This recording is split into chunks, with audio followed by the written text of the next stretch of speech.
Tình hoàng cầm ma hung con đó Kukita do tanu nam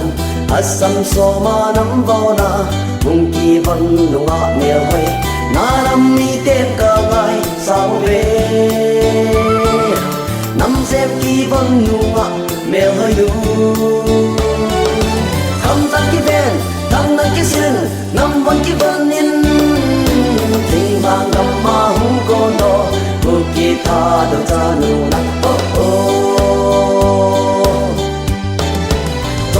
Tim le kana tima mai dai sela rom siting o he ta paken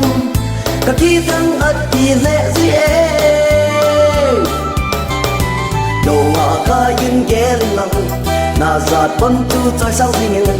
tu ting na zat le na nam choi sang na hi ding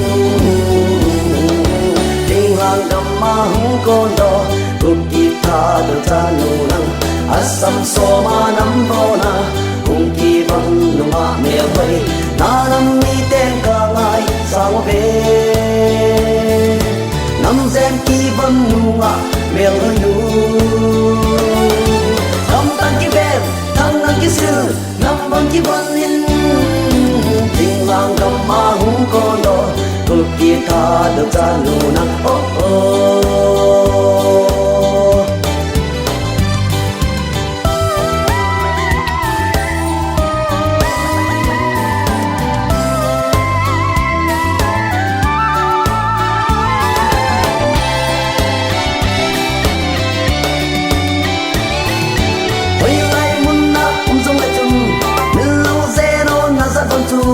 Upa khăng nga tròn ngày na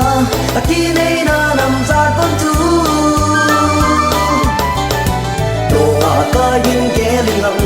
na ra con chú trôi sao gì từ tìm na ra play na nằm trôi sang na hi ding tình hoàng cầm ma hung con đó tu ki tha được cha nụ nang asam so ma nam po na kung ki văn nung ha mèo hơi na nam mi tên cả ngày sao về nam gen ki văn nung ha mèo hơi nu cầm tan ki bèm thăng năng ki sương nam văn ki văn in tình hoàng cầm ma hung con đó cực kỳ tha được chân nụ nang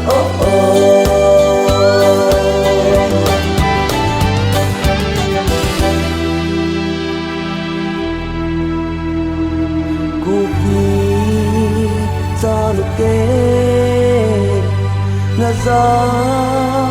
lệ năm dễ trôi xa gì